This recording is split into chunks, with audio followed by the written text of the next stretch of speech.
E aí, queridos amigos, sejam bem-vindos a mais um episódio do nosso podcast do Bangers Open Air, na sua terceira edição. Digo terceira edição mais uma vez, porque as outras duas edições também foram do Bangers Open Air. Se você ouviu que era outro nome, você estava muito louco, porque sempre foi Bangers Open Air. E hoje, o meu convidado é simplesmente um dos maiores bateristas da história do mundo. Desde a época da Pedra Lascada, haviam homens com tacapes batendo com seus paus nas pedras. Até conhecer esse senhor, Achilles Priester. Ora. Tudo bem, Bruno? Prazer estar aqui contigo. Como eu sempre falo, você é o rei do metal aí no Brasil e não tem pra ninguém, parceiro. O que você manda é o que será feito. Pô, depois tu passa o teu pix aí pelo elogio, viu? Com certeza. Isso é muito importante. Achilles, você está falando de onde nesse momento? Estou dentro do meu apartamentinho de Copacabana, aqui em Los Angeles, onde eu também fiz todas as lives da TV Maldita. A gente fez mais de 150 lives, eu e meu amigo Gilson, durante a pandemia, e arrecadamos quase 65 mil reais, que foi dado para a galera da cena musical, mais bateristas e equipe. Então aqui para mim, sempre quando eu faço um podcast, é sempre especial. Sensacional. Então, você fala do seu apartamentinho de Copacabana. Aí em Los Angeles.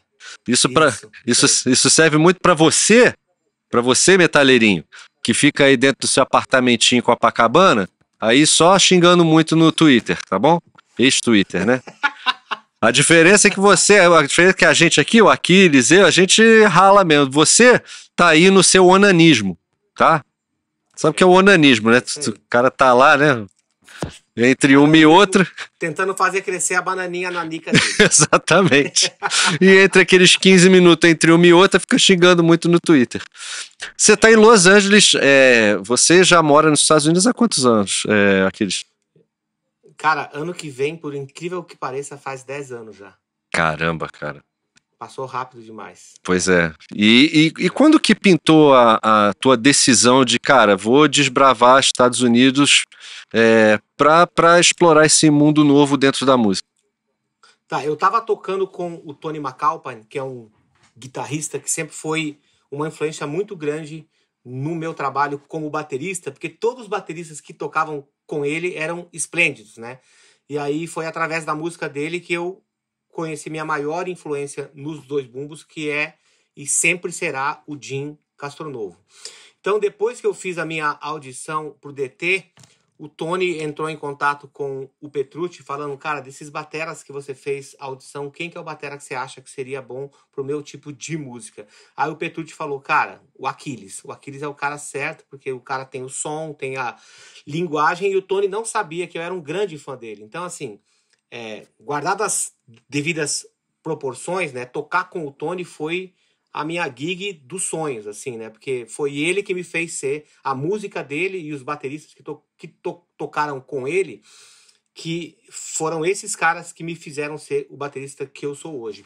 Então eu comecei a tocar com o Tony em 2012, aí a gente tocou Europa, Estados Unidos, e algumas vezes a gente tocou na América do Sul também. E aí, em 2014, o Michael Mesker, que era o empresário dele, e o Tony começaram a falar, pô, Achilles, você deveria vir para os Estados Unidos, você deveria vir para LA, né? E aí começou aquele negócio. Eu falei, pô, eu adoro LA, né? Porque desde a primeira vez que eu vim para cá, eu tinha aquele negócio, ó, como você pode ver, eu sou um grande fã do Iron Maiden ali, e aquele negócio de Scream From Me Long Beach era uma coisa assim que pode era crer. Sonho, sabe? Falar, pô, como que deve ser a cena musical em Los Angeles, né? E aí, vendo aquele vídeo, né, do Live After Death, eu me lembro, olha só, cara, os caras estão na frente do palco e tem cadeira para cada um, então não tem perigo do cara ir ao banheiro e voltar e já não ter mais aquele lugar. Então, era um dos meus sonhos morar aqui, desde sempre, né? Desde 86, quando eu comecei a ouvir o Iron Maiden mesmo. E aí foi mais ou menos 2 anos de preparação. Então, quando eu cheguei em casa, falei, ó, vamos nos mudar. E aí todo mundo ficou eufórico, vamos. A minha filha, que na época tinha 16 anos, não, na época ela tinha 14, né? Aí quando a gente se mudou, que ela tinha 16. Ela foi a pessoa que estava mais eufórica para vir. entendeu? Então aí a gente traçou um plano, a gente fez um plano de em 2 anos, né? Aí eu abri uma conta aqui, comecei a todos os cachês que eu recebi aqui, eu já deixava aqui. Então eu criei um fundo de reserva bom para que nada desse errado, entendeu? Que Então quando a legal. gente se mudou para cá, eu até falei, se a gente for, a gente tem que fazer dar certo, né? Cada um dos 4 vai ter que fazer a sua parte para dar certo, né? Tipo, a Ju e o Arthur vão ter que se dar bem na escola e com a língua, e eu e a Paty a gente vai ter que continuar trabalhando aqui. E tem dado certo, tem sido maravilhoso. Que sensacional, Aquiles. A gente assim, admira muito a tua postura, a tua determinação, porque, como você falou, você criou um plano para fazer acontecer, que é o básico para você se tornar um artista, né? Que as pessoas aqui no Brasil, elas têm essa ideia de que ser artista é fácil, né? Que aí vai chegar o cara da gravadora e aí vai te descobrir e você vai explodir. As pessoas não entendem que ser músico, para você dar certo no Brasil já é muito difícil, ainda mais você desbravar um terreno tão inóspito que é os Estados Unidos, né? Cara, se a gente pensar assim, ó, eu sempre falo assim, quando você tem uma coisa nova e quando você é um artista novo, especialmente se você vem dos anos 80, né? Porque naquela época existia aquele negócio, se você fosse um bom músico, se você tocasse bem, alguém ia te achar. Hoje em dia, você ser um bom músico, você tocar bem, é só o começo, o primeiro passo para você poder estar no mercado, né? Então, assim, era muito mais... hoje, eu acho que hoje em dia é muito mais difícil aparecer uma pessoa nova e falar assim, cara, esse cara tem uma coisa que eu nunca ouvi antes, né? Então, aqueles ídolos que você tem desde o começo, você percebe a importância que eles têm na tua vida e que é uma coisa real, porque eles vêm de uma época que não existiam todas essas tecnologias e facilidades que a gente tem pra gente fazer música hoje em dia, né? Então, assim, é o que eu sempre falo, quando aparece alguém e você consegue o teu espaço no mercado, você manter aquele espaço por tanto tempo, que é o que eu tenho feito, é o que é mais difícil, né? Porque quando você aparece, é uma coisa nova, pô, apareceu o Aquiles, ele gravou o Rebirth e aquele disco foi incrível. Mas o último disco que eu gravei foi em 2022 e foi com o Edu, o Eldorado, que é aquela mesma linguagem que a gente tinha feito lá atrás junto. Então, assim, eu acho que é muito mais difícil você se manter no mercado fazendo a mesma coisa que o Aquiles Priester de 2025 é o mesmo de 1999 que gravou o primeiro disco do Hangar, o Last Time. Se você ouve coisas daquele disco, que foi meu primeiro registro profissional, você vai ouvir coisas no Eldorado que você vai falar. O cara melhorou bastante, mas tem um monte de ideias dele lá que tá aqui ainda. Então, eu sempre falo assim, você aparecer no mercado com uma novidade é bem difícil, mas você se manter no mercado por tanto tempo fazendo a mesma coisa é muito mais difícil, bicho. Não, certamente, até porque dentro do nosso segmento musical, o fã, ele espera que continuemos fazendo o mesmo estilo, né? Que a gente não mude, né? E aí você manter a tua notoriedade artística por tanto tempo que é o grande desafio, né, cara? É verdade. E você... tipo assim, você nunca sabe, assim, né? Tipo assim, puta, tipo... Eu tô fazendo o que eu realmente amo, é exatamente esse baterista que eu sempre quis ser, mas ao mesmo tempo eu ainda me sinto motivado para continuar dedicando meu tempo para isso, entendeu? Eu acho que isso que é o mais difícil, é quando você chega no topo, se você não se sentir motivado para continuar trabalhando, se reciclando e principalmente se manter em forma, né? Então, né, tipo, o mesmo kit de bateria que eu uso desde a época que eu entrei ali no Angra, ele começou a crescer e tal, e é o mesmo kit que eu uso hoje, né? Então, possivelmente, quando eu me aposentar, vai ser o mesmo kit. Então, vai ser um kit que é pessoal Aquiles Priester. É como ele toca, é o visual dele, né? do jeito que o teu kit de bateria cresceu, acho que quando você se aposentar, acho que você consegue morar dentro do teu kit, cara. Como diria o saudoso Dom Famularo, que Deus o tenha, ele quando eu fui tocar no primeiro Drum Hill Festival em 2020, no Canadá, ele falou assim, bateristas grandes têm baterias grandes. O Aquiles, ele tem uma drum village. Exatamente. Sensacional. Muito bom, cara, muito bom. a tua história na música, todo mundo está assistindo aqui, o podcast conhece muito bem. Mas existe talvez um questionamento justamente desse trâmite todo que você conseguiu se mudar para os Estados Unidos e se tornar o baterista do Wasp. Como que foi essa transição de você chegar em LA e aí estar dentro de uma das grandes bandas do nosso cenário? Cara, foi uma coisa assim, foi sorte, foi estar no lugar certo, na hora certa e principalmente o que eu sempre falo, uma rede de contatos valiosa. Porque tem muito músico que toca pra caralho, que fica dentro do quarto dele fazendo vídeo, mas o cara não tem contatos, o cara não tem uma rede de pessoas que podem ajudá-lo, né? Sim. Então assim, quando eu me mudei pra cá, eu fiquei tipo, acho que foi uns 20 dias até eu entre sair do Airbnb, alugar um apartamento, comprar um carro, ter um endereço, ter uma conta de luz no teu nome, ter o Social Security Number, que é tipo o CPF daí, né? E você tá, assim, legal no país esperando o seu processo de green card. Então, desde o dia 1, quando eu entrei, já tinha um processo de green card rolando, né? E aí, então, depois que eu me estabeleci aqui, eu falei, bom, agora eu vou fazer o meu e-mail para todos os patrocinadores. Então, eu peguei cada empresa, eu mandei o e-mail para cada um pessoal, não aquele geral. Né? Então, eu escrevi o nome das pessoas que estavam mandando lá, falei, olha, galera, estou aqui agora, é uma novidade, vocês não sabiam, porque eu não contei para ninguém, eu queria que desse certo antes. Então, agora estou morando aqui, eu preciso de banda, preciso de trabalho, entendeu? E aí foi engraçado que, naquela época, o Doug Blair, guitarrista do Wasp, foi num show do Steven Wilson, do Porcupine Tree, aqui em LA, com 2 amigos. O Boris, que é o dono daquele site Bubble Mouth, e a esposa dele, a Weather, que ela era Relações Artísticas da Gibraltar.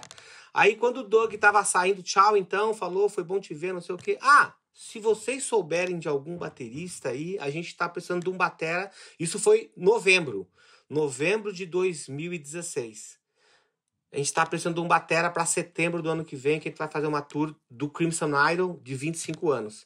Aí a Weather falou, tem o Achilles Priester. Aí ele falou, Achilles Priester? Ele toca com o Tony McAlpine. Como o cara é guitarrista, falou, bom, se o cara toca com o Tony McAlpine, deve saber o que tá fazendo. Então eles olharam rapidamente ali alguns vídeos e falaram assim, pede para ele se ele quer fazer uma audição com o Wasp. Foi assim, entendeu? Aí o Doug passou o meu contato pro Mike Duda, que é o baixista, e pro Black, que é o chefão, né? Black e Leaves. aí, cara, foi muito engraçado, assim, porque eles tinham tanta pressa de saber se eu era o cara certo, porque, assim, eles...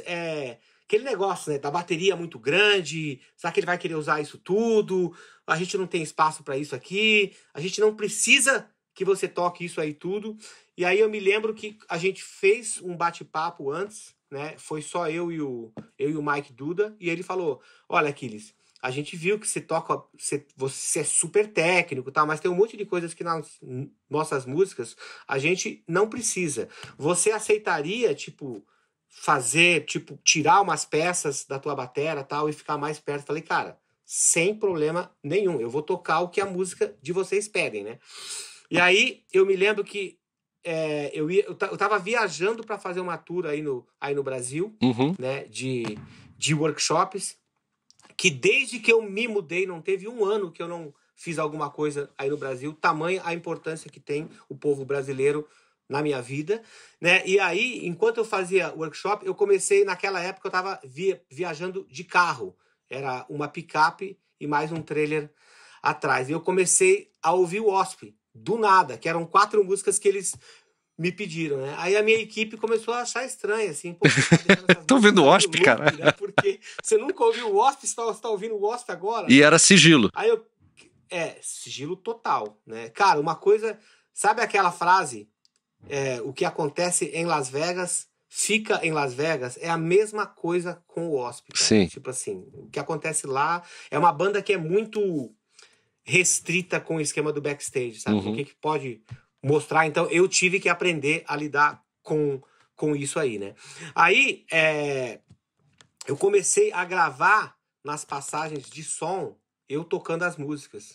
Então, comecei a ensaiar, né? Então, a minha audição estava marcada já para o dia 28 de dezembro de 2006. No começo de dezembro, eu comecei a mandar vídeos já para os caras. Eles me pediram 4 músicas. Chainsaw Charlie, Wild Child, Love Machine e Real Me. Né? Aí, eu comecei a mandar as músicas e aí eu me lembro que, anos depois, né, o Black até falou assim, esse cara, ele quer a vaga. Né? Porque, pensa bem, ele tá em turnê, a gente sabe que quando você tá em tour, você já não tem tempo pra nada, o cara arrumou tempo pra ouvir as músicas e pra aprender as músicas e mandar aqui pra gente. Então, esse cara, ele quer a vaga. Sensacional. Entendeu? E aí, quando eu voltei pra cá, a gente fez a audição, e aí eu me lembro que o Black, eu já falei isso outras vezes, mas vou falar porque é muito legal, né? A primeira coisa foi assim que o Black entrou na sala, assim, eu senti aquela aura, sabe? Aquele negócio assim, puta, esse cara tem história, esse cara escreveu discos incríveis, né? Tipo, músicas incríveis que são hinos. E eu só tinha sentido isso, cara, quando eu vi o Steve Harris pela primeira vez, quando o Angra foi tocar na Espanha e o Iron Maiden era o headliner. E aí a gente tava no backstage ali e eu vi o Steve Harris andando no palco, assim, pra vir ver os shows que estavam tocando. Cara, cada passo que ele dava, ele parecia um gigante, assim. Pô! É uma entidade, sabe? né? Uma entidade em slow motion. Foi exatamente a mesma coisa que eu senti quando o Black entrou. Aí o Black entrou na sala, com a guitarra dele assim na mão. Aí quando eu fui me levantar, ele falou, não, pode ficar aí. Ele chegou na frente da bateria e falou assim, antes de eu colocar essa guitarra aqui no chão, você acha que você é capaz de tocar as músicas como elas são, sem você ficar enfiando um monte de nota em lugares que não precisa? Aí eu falei assim, eu acho que sim. Porque ele falou, né, eu acho que sim. Será que você acha? Eu falei assim, eu acho que sim. Aí ele falou assim, você acha? Eu falei, eu tenho certeza absoluta. Ele falou, ok. Aí ele colocou a guitarra no chão e a gente conversou muito, muito, muito antes de tocar. Pra você entender o conceito de todo o esquema de trabalho. Aí eu fiz a audição e, né, eu peguei... Ele falou assim, Aquiles, eu quero 2 versões de cada música. Eu quero a nossa versão, o que você ouviu ali no disco, e aí eu quero que você faça uma versão tua, do jeito que você toca, com mais detalhes, tal, tudo. E foi. Tanto ele quanto o Mike gostaram mais das versões originais do disco. Normal, né? Muito bom isso aí. Não, mas ele te deu uma chance pra mostrar o seu, né? A sua criação. Ele pegou e falou assim, eu sei... Aí eu peguei e falei, olha, eu não preparei essa versão do Aquiles, né, no estilo do Aquiles, mas se você quiser eu posso tocar um pouco mais solto, posso botar outras viradas ao invés das figuras que vocês estão acostumados. Eu falei, então faz isso então. E aí foi legal. Mas eu achei que a audição estava ok. Aí ele chegou pra mim, welcome to the family, não sei o que, bibibi. Que legal. Aí beleza. Aí uma semana depois ele falou assim, eu vou te ligar pra gente conversar, tá? Eu falei, beleza. Aí ele me ligou, tipo, uma semana depois, falou assim, vamos almoçar amanhã? Eu falei, vamos almoçar amanhã. Aí a gente foi lá de novo. Aí a gente sentou, começou a conversar um almoço de quase 4 horas, assim. Aí eu me lembro que ele começou... Aí ele me contou um monte de histórias, né? Ele ficou sabendo que eu entrei no metal por causa do disco Somewhere in Time. E ele comentava assim, naquela época, quando tava o Maiden e o Wasp fazendo tour de 2 discos que a gente não gostava. Eles não gostavam do disco deles e a gente não gostava do nosso disco. Mas o tempo provou que a gente estava errado. E hoje os 2 discos são clássicos absolutos, né? Então foi engraçado, assim. Então a gente falou um monte de coisas, assim. Aí na hora de ir embora, ele me fez uma pergunta, assim, que é tipo mestre do xadrez, sabe? Ele falou assim, Aquiles, só pra eu saber, quantos % do Aquiles Priester estava dentro daquela sala naquele dia tocando as músicas? Aí eu, rapidinho, falei assim, se eu falar que estava 100%, ele pode falar, não é o suficiente. Se eu falar que era 60%, ele pode falar, você não estava preparado. Então eu fiquei naquele negócio e pensei rápido, eu peguei e falei assim, olha, uns 85%, mas se eu fosse tocar hoje as músicas, eu já te falaria 99%, porque de lá para cá eu continuei praticando as músicas e agora eu acho que eu tô mais dentro do groove. E aquela vez foi o primeiro contato nosso, então tem um pouco do nervosismo, tal, tudo, né? Porque afinal é uma gig com pessoas que você nunca tocou antes. Sim. Aí ele falou assim, então beleza, então a gente vai fazer mais uma audição e aí eu quero 100% teu. Porque eu vou te dar mais uma chance então. Foi uma então, boa aí resposta. Fui pra sala, aí eu peguei e falei pra ele, você quer que eu aprenda mais músicas e tal? Ele falou, não, pode ser aquelas mesmas 4. Aí beleza, levei a bateria pro estúdio, montei tudo e tal. O Mike chegou antes, a gente tocou um pouco e tal. Aí foi engraçado assim, que quando a gente tava tocando, eu e o Mike, né? Ele entrou na sala e ele sentou e ficou vendo eu e o Mike tocando. Aí é muito mais pressão, porque o cara senta, ele não tá preocupado em ele tocar, ele tá só olhando você. Aí a gente tava tocando o Out Out, né? E aí quando a gente acabou a música, aí ele falou assim, eu não preciso nem tocar mais, é exatamente isso que eu quero que você faça e agora você entendeu o que é. Aí ele veio até mim, muito obrigado pelo seu tempo, tal. Vamos bater um papo. Aí a gente começou a falar sobre um monte de outras coisas. Naquele dia a gente não tocou os 3 juntos. Ele só me viu tocando uma música daquelas 3, um pedaço dela, né? E aí ele falou que era exatamente aquilo que ele esperava de mim. Pô, que sensacional, aí, cara. É porque... Aí, cara, foi a primeira vez que eu trabalhei, assim... O Tony, cara, era muito mais um show pra músico, né? Pra quem quer ser músico e tal. E o Wasp não, era mais um espetáculo, né? Então, assim, quando eu cheguei pros primeiros ensaios daquela tour de setembro, a gente começou a ensaiar 3 semanas antes do primeiro show. E era todos os dias. Tipo, uma vez só a banda e uma vez a banda e o Black.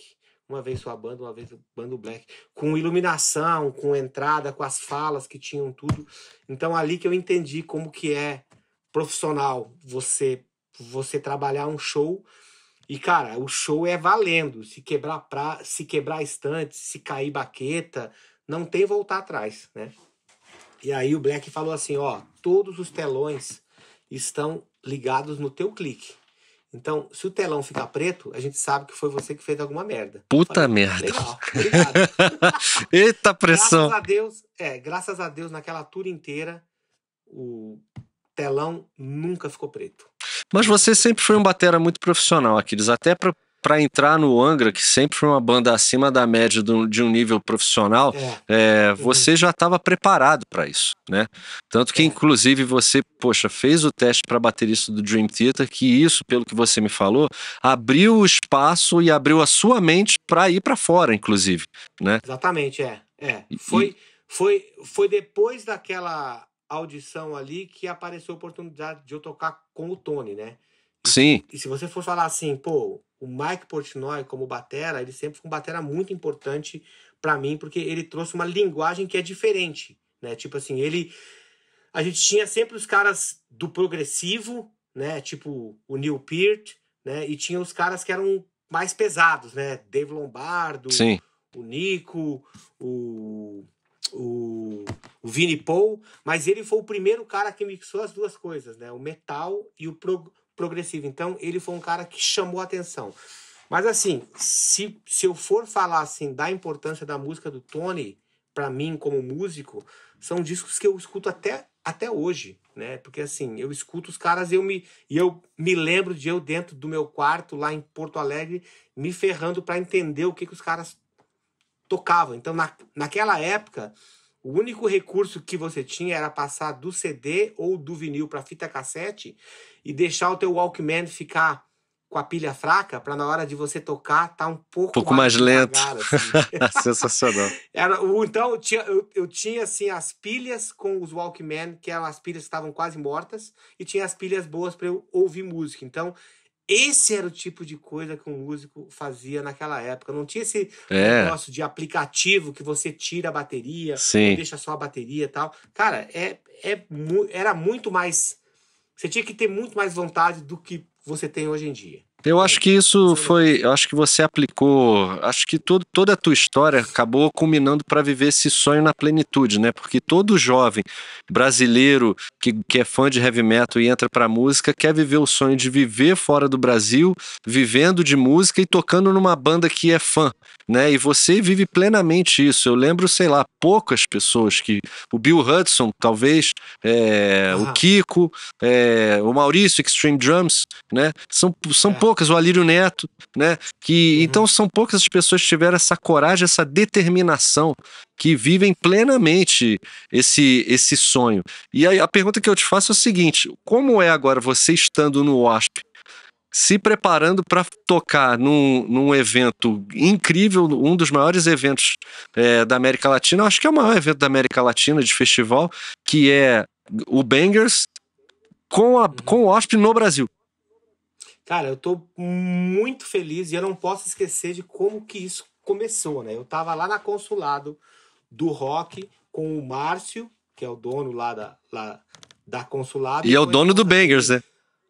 A Isabela, exatamente, que é o dono do Bangers. Aí, eu me lembro que ele falou assim, pô, Aquiles, passa aqui um dia com o teu ônibus, porque assim, a minha parceria com a Consulado começou em 2003, então são 22 anos já de parceria, entendeu? E ele sempre, todos os workshops ou flyers, o logo tá lá junto. Aí ele falou assim, pô, Aquiles, vi que você tá tocando no Wasp, vamos trazer o Wasp pro Bangers, né? Que sensacional. Quer dizer, naquela época não era Bangers, né? Era um outro nome, que não vale a pena nem lembrar, mas ele falou assim, vamos tentar na próxima edição colocar o Wasp. E aí, o Claudinho, Vicentinho, que é outro parceiro dele, o Claudinho Vicentinho, que foi um cara importantíssimo na minha carreira, ele e o Batalha, Ricardo Batalha, que foram eles dois que conseguiram o primeiro show do Hangar em São Paulo no Blackjack, como banda, a primeira banda,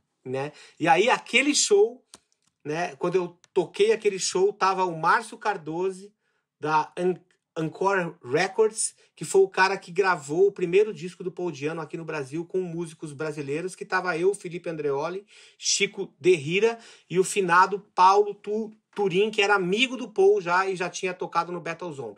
Então, assim, cara, se o Cláudio não tivesse me dado aquela chance, tipo, ia ser uma porta que não ia ter se aberto, porque sem o disco do Paul Di'Anno, quando eu encontrei o Kiko Loureiro pela primeira vez, aquele foi o disco que eu entreguei primeiro para ele. Ó, esse disco do Paul Di'Anno. Ah, então é você o batera, e tem esse disco aqui do Hangar.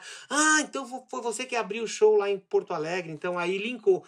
Então, se não tivesse rolado esse esquema do Claudinho e do Batalha se eles não tivessem me dado essa força para fazer o primeiro show, a minha história, possivelmente a gente não ia estar nem aqui conversando. Pois é, aquela coisa do network, né? Você sair de casa e correr atrás das coisas, né? Exatamente. Eu acho que é o grande lance.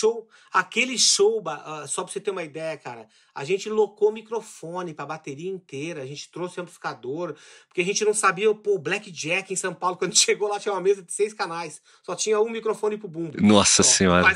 Mas a gente foi preparado, a gente levou técnico de som, tudo, pro cara fazer o nosso som, só que o cara só tinha a voz do Mike e o microfone do bumbo, mas se precisasse usar mais, a gente estava. Então, a gente sempre esteve preparado. Investimento, né? Então foi o Claudinho que me deu essa chance e aí eu passei o contato do agente do Wasp pro Claudinho e aí eles fizeram esse meio de campo e deu certo. Então, cara, eu tô feliz pra caralho de tocar, né, no Bangers com o Wasp, porque as lembranças que eu tenho do primeiro show que eu fiz com o Wasp em Guarulhos em 2019 são inesquecíveis, assim, né?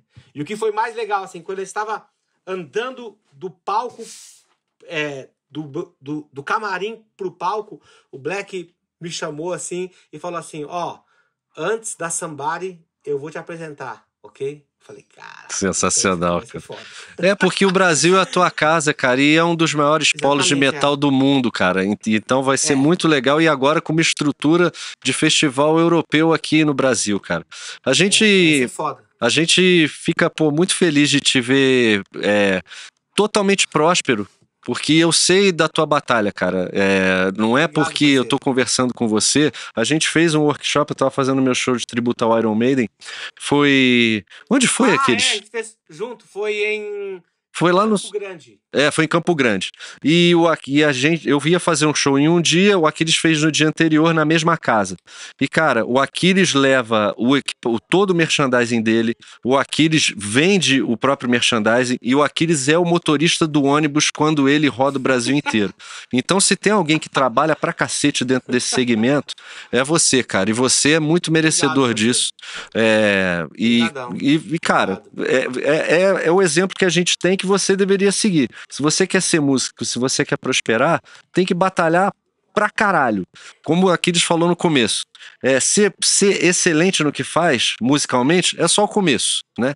O resto é suadouro total. A gente tá a gente tem um tempo limitado aqui pra gente conversar, mas eu agradeço muito a tua participação, cara, aqui, Aquiles, e a gente vai se ver em breve, né?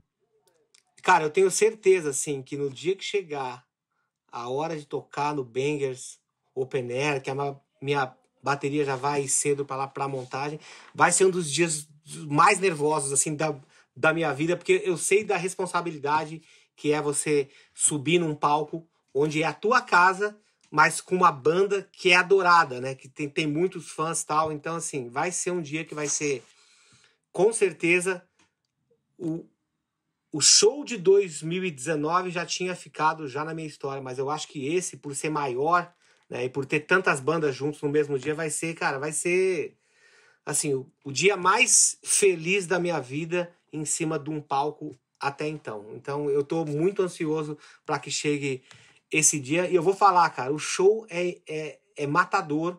Tipo assim, o repertório é matador. A gente já tá fazendo esse show já faz um tempo. Então, assim, é impressionante o quão bem a banda está tocando junto. E o Black mesmo falou isso na tour passada, assim, que ele... Cara, tipo assim, quando eu vejo os vídeos da banda ao vivo no YouTube, é duro acreditar que essa banda só tá tocando há 8 anos juntos, porque parece que passaram, tipo, a vida inteira, né?